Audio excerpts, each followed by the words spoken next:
Hello and welcome to Quilting with Lori. My name is Lori Dickman, and today I'm going to be working on part 2 of the Scrap Up Your Stash series.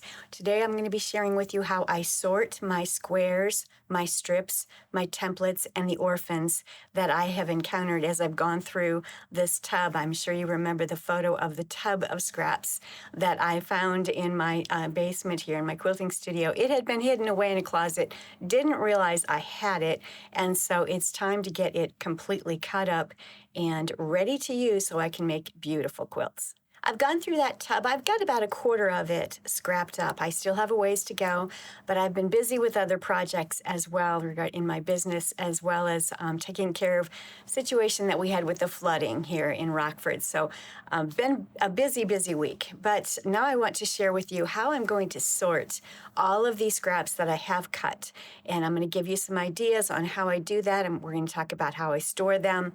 And then we're going to talk about a possible UFO night where we can get together and do some get some UFOs done that we all have on our plates, sitting in our sewing studios, sitting in our quilt studios. If you're like me, I have a hard time setting aside time for myself and getting UFOs done.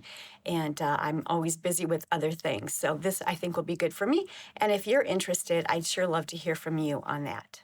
The UFO night would be a free Zoom night where we could get together on Friday evenings once a month via my Zoom account. And if you are interested in that, please contact me if I have, or make a comment in the comment section below. If I have enough interest where you'd like to join me, then I will offer that Zoom link available to you all so that you can join me on a Friday night once a month. And maybe for 6 months, we can really see some progress on our UFOs. So here in front of me is a lot of what I've cut. I do have another poster board that I will be bringing over here in a moment. But you can see that I've cut things up in half-inch increments, 1.5 all the way up to 6.5. I do have some 7, 8, 9, and 10-inch squares that I've also cut up. They couldn't fit on this board. I've cut up a number of strips that are from 1.5 inches to 2, 2.5, 3.5 inches. I'll show you those here in a minute. I also have a number of different templates that I've cut up, and we'll talk about the templates and the strips in just a minute. First of all, what I'm going to share with you is how we're going to sort all of these squares and get them sorted by value, lights, mediums, and darks, which is a wonderful and a fast and easy way to use them.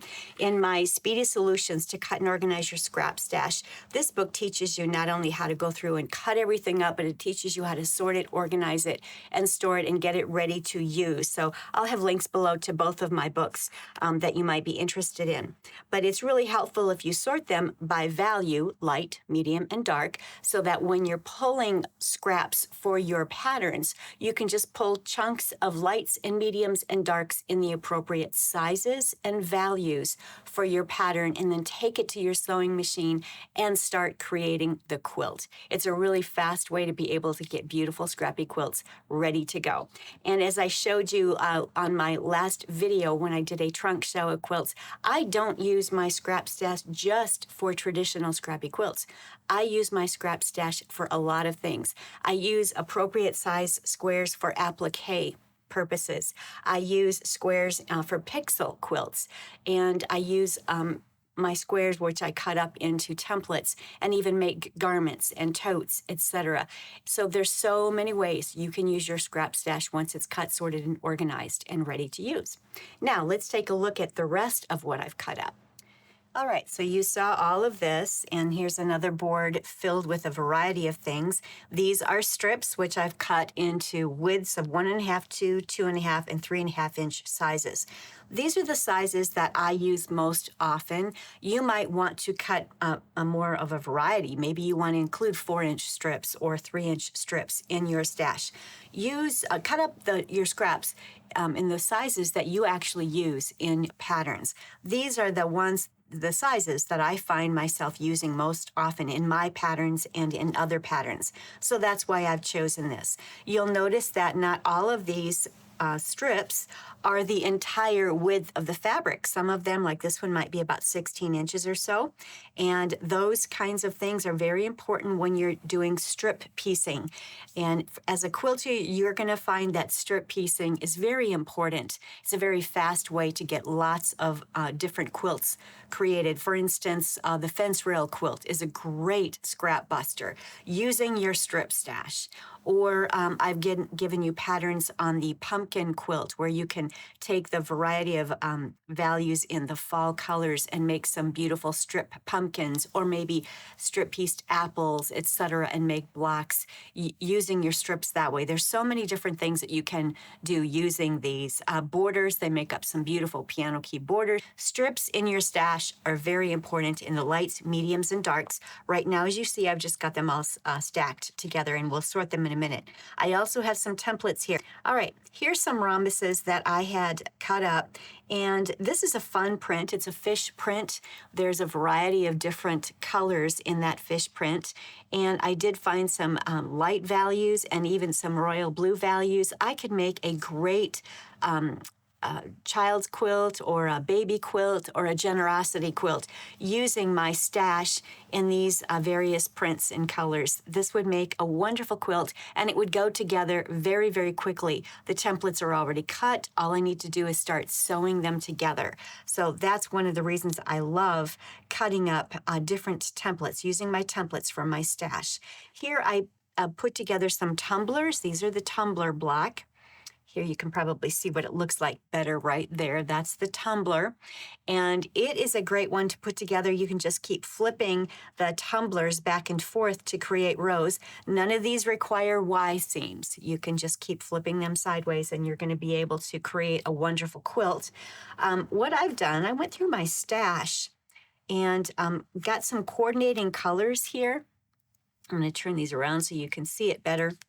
I got some coordinating colors that would go very well with this Hello Kitty fabric, and I can put together a great baby quilt, a child's quilt that will be pieced and ready to go. Oftentimes those baby showers or different holidays or gifts need to be prepared and ready to go at a moment's notice. And so when you're using your scrap stash and then just grabbing fat quarters and half yard pieces from your stash, you can put together a quilt very, very quickly. So that's what I've done there, and I'm going to go ahead and use that to create a generosity quilt or a baby quilt and have that ready. You'll see here I've got some circles that came from my stash, and that will all go into my templates and or the orphan area where I store orphans.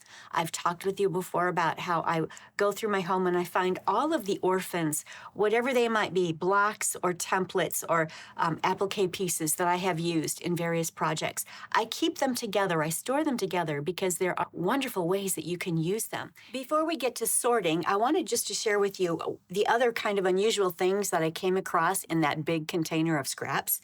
I came across some of these little triangles, or excuse me, diamonds that were already cut out. So I had apparently been working on a kaleidoscope quilt at some point. I don't even remember when I was working on this. It must have been quite a few years ago. So I can use this. I would probably need to add some other colors in there to create a complete block. But I will store these in my diamonds template area or my orphan blocks area so that I can use this at some point in the future. Maybe even for an art quilt. I came across one of these spirits, the 7 spirits in the Bible. This one's joy. I know I'm going to come across hope, peace, love, etc. They'll be somewhere in that container because I remember I had all of them. They were embroidered. I do not remember where I got them, but they are going to make a beautiful wall quilt. So I can't wait to find the rest of them and put them together. So this goes in my orphan box because I will be using that.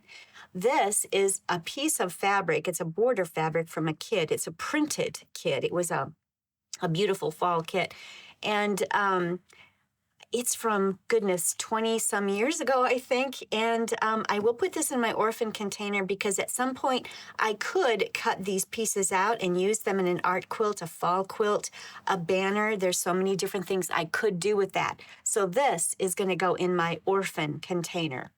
when I run across pretty good size light background squares like this one's probably 12 by 20 or so, I keep these in a place where I store art quilt backings. This is going to be a backing. It'll make a great backing for my art quilts because my art quilts, they're anywhere from 8 by 12, 12 by 12, and they might get up as high as 20 by 24. But this will make a great backing. So that is where I'm going to store this because I'll be able to use that in a backing for an art quilt. Here are some unusual fabrics that I found. They've got a sparkly look to them. They are rayon. It's not a cotton. This is a rayon. And they're really beautiful. They're a batik. And I'm going to save these and put this in my UFO bin because I'm going to make up a beautiful bag of some sort. I'll find some coordinating fabrics, and I would love to see this as a nice fall bag that I can use. So I'm going to save these pieces for that purpose. So that will go in the orphan here. And then another thing that I ran across was I had apparently been working on creating a nice scrappy block where I was putting together these scrappy blocks in the center, and then I was cutting the large squares on the diagonal to create square and a square. Basically, it's creating a square and a square block is what it's creating. So that's another UFO that I need to get finished. So I have a UFO and an orphan block container where I will be making sure that I complete these. So back to that UFO, there's so many UFO projects in my quilting studio that I absolutely need to get to. Now let's get to sorting. And what we're going to do is start, I'm going to pull this up a little bit. We're going to start with these 6.5-inch squares.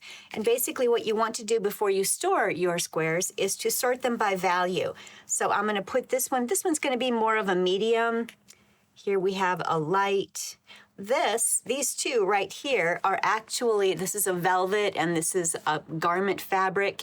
These would be something I would use. I do cut them up to use them, and I'll be using them in art quilts or applique quilts. Probably both of these are going to be used in some sort of an art quilt. Maybe some beautiful hills on a landscape quilt. I don't know. My mind is going crazy just thinking of ways I can use this. I'm going to store these. They're going to be stored separately in that 6.5-inch container, but they'll be stored separately. They're upholstery fabrics. And so that's going to be used for art quilts. Here we have, I'm going to call these light at this point. This one is dark. We've got some mediums. Here we've got some lights. Here we've got some darks. These are all pretty much dark.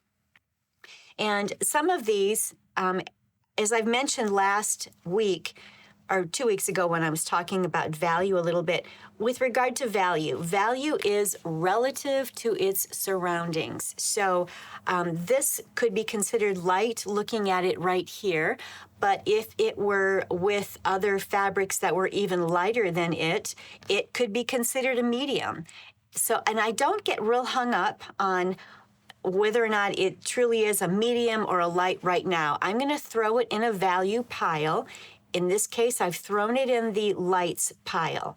And when I pull my scraps for the rest of that quilt, all of the other scraps that I'm going to be using will dictate whether that particular square is truly going to be a light or if it's going to be a medium.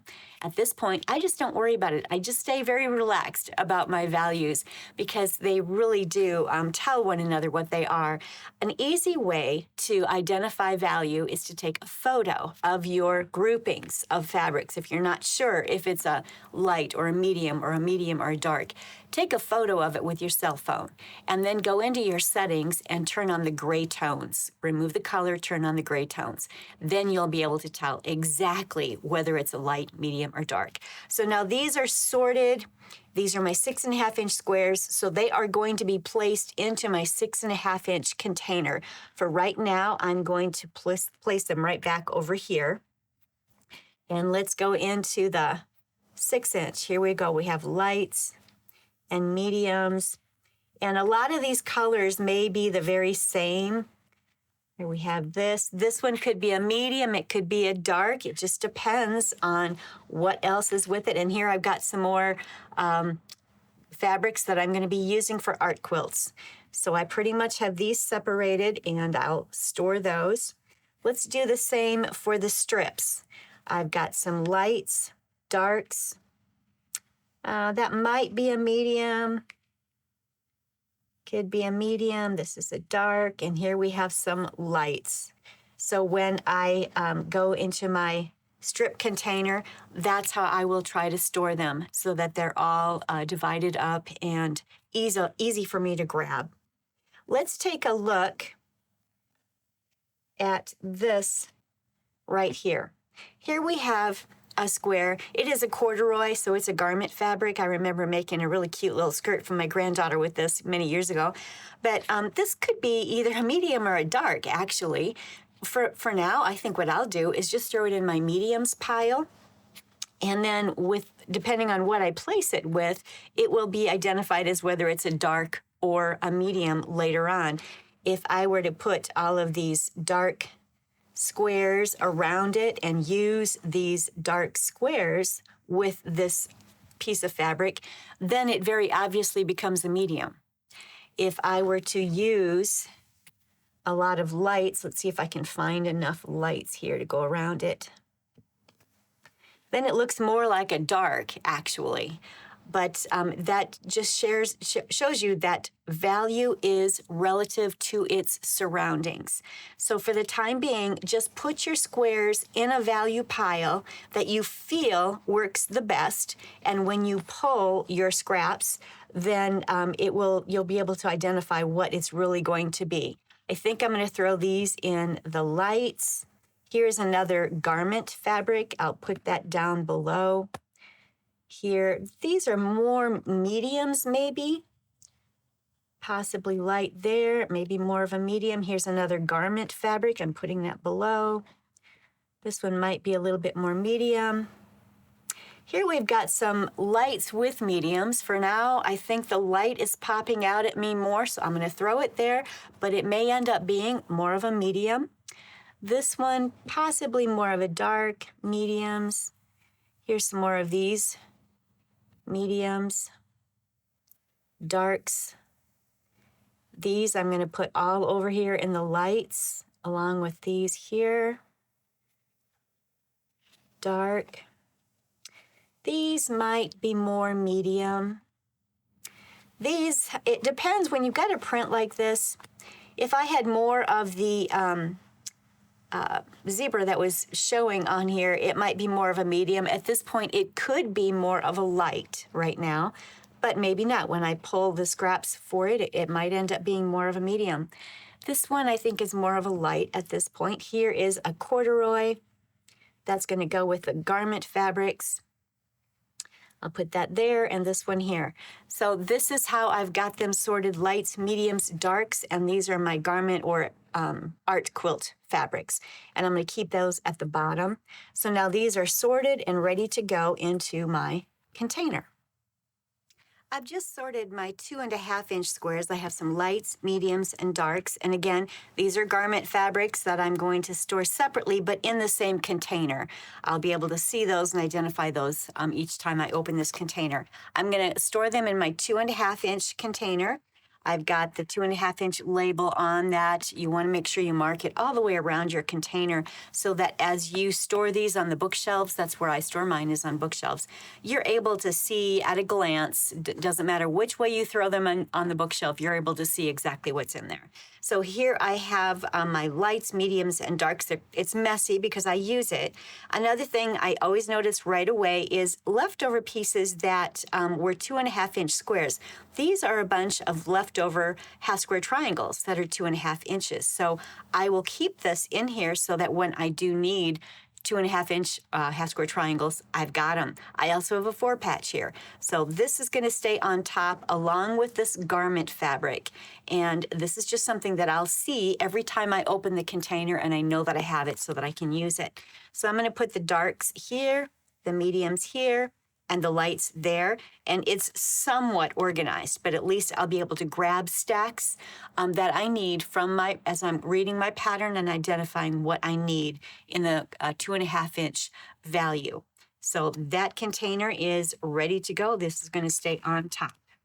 Now I'm going to store my 2.5-inch strips. I've sorted them by lights, mediums, and darks. And again, this one may end up being a medium depending on what else goes with it, but for now I just threw it in the darks. And I have my 2-inch strips container identified, and I have my lights here. On the top, I have my little stacks of 3.5-inch strips. If you remember, we're working on a series using all of our strips to create a variety of different quilts. I think I've given you 10 different PDF patterns. I will link that playlist below so that you have some more ideas on how to use your scrap stash of strips. And I'm going to keep those on top. They're separated by mediums, lights, and darks. But I'm going to put my, these are 2-inch wide strips. So I'm going to put these in here just like that. I will put these strips on the top, got them separated so I see them and can use them when I'm working on those strip quilts that I've done some YouTube videos on. And it's ready to go back on the shelf. And again, label the entire container, the 2-inch strips. All right, let's go back to the squares. I have some 7-inch squares that I've cut up. And I don't have these sorted right now. I do need to go through and take time and sort these with lights on the top, mediums in the middle, and darks on the bottom. So I will do that later. But this is my 7-inch container. Again, this is a container that I get at the dollar store, and I just make sure to mark everything. These containers fit in the white shelves or the drawers that I have on the side here in my sewing room. Here are some 8-inch squares that I have. And again, I've got to go through and get these sorted.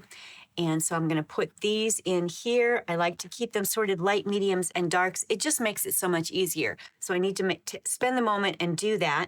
I do have a container for 9-inch squares, and I don't have a container for 10-inch squares. I literally just have a spot in that same white dresser where I keep all of my 10-inch squares. And again, you'll want to make sure that you sort them by lights, mediums, and darks. So that's how I handle my larger squares. To me, these are very valuable. Not everybody cuts up and stores the larger squares, but if you don't, I would at least recommend making sure that you have the 10-inch squares on hand in values of light, medium, dark. There are so many disappearing block patterns that put together some great quilts very, very quickly. So if you don't have 10-inch squares in your stash, make sure you get those cut up.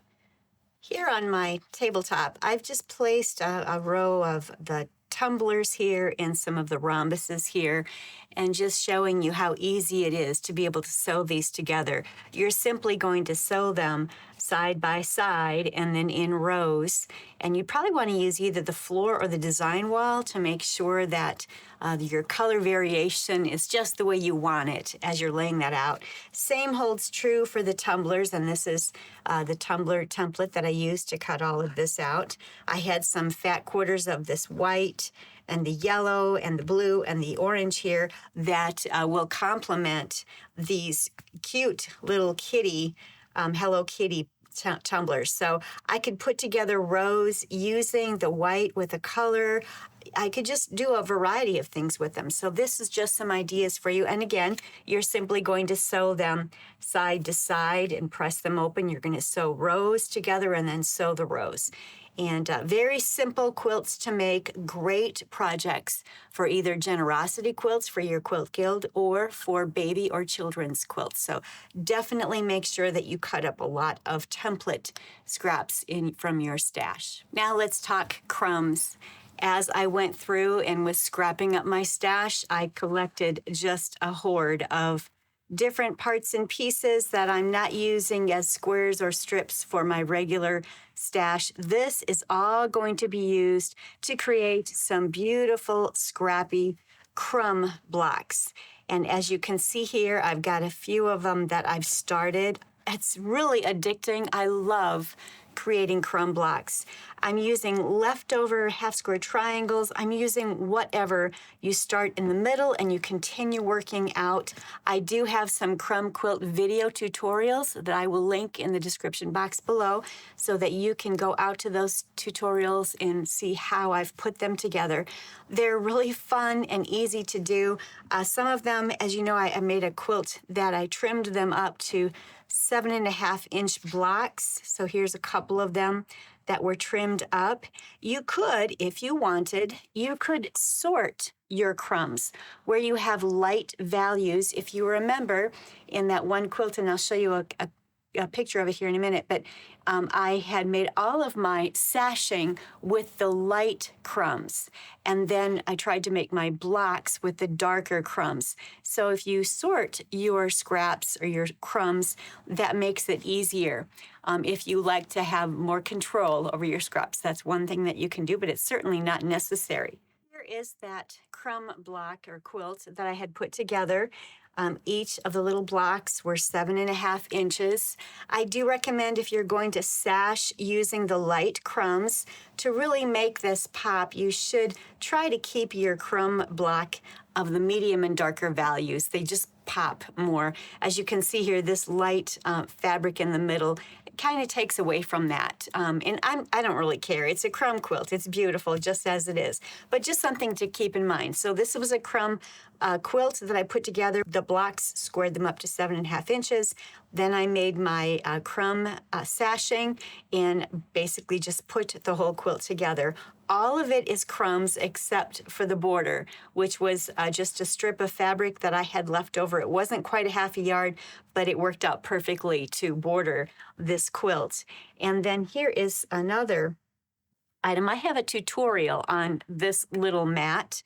I did this last fall. These are a bunch of little crumbs that were created and put in there, and I have tulle placed on top of them. I'll link this video tutorial as well. I believe it's in my crumb quilt stash. I'll make sure that you can take a peek at that. That would be a great little table center to make for your tabletop this fall. So that's out there for you. And I also have this one, which was done in strip piecing and crumb quilts. Lots of crumbs were used for a variety of this throughout the daisies themselves and in the borders. So I've got this also linked out there, but you can use your scrap stash and make some beautiful quilts, not only using the squares, the templates, and the strips, but also all of the crumbs. Thank you so much for joining me today. I hope you enjoyed learning how I sort and get my scraps, my squares, my templates, my strips, and my orphan pieces all sorted and organized so that I can use them to make beautiful quilts. And please don't forget to comment below if you are interested in joining me for a monthly Zoom UFO night. I'd love to be able to do that and help us all get some UFOs out of our quilt studios and finished and ready to be gifted to the person they're supposed to be going to, whether that's us or someone else. So make sure you comment below on that. And if you do like the content that I provide, please don't forget to like and subscribe. Share my videos with your quilt guilds, with your friends. That really does help my channel to grow, and I really do appreciate that. Thank you so much. So until next week, happy quilting.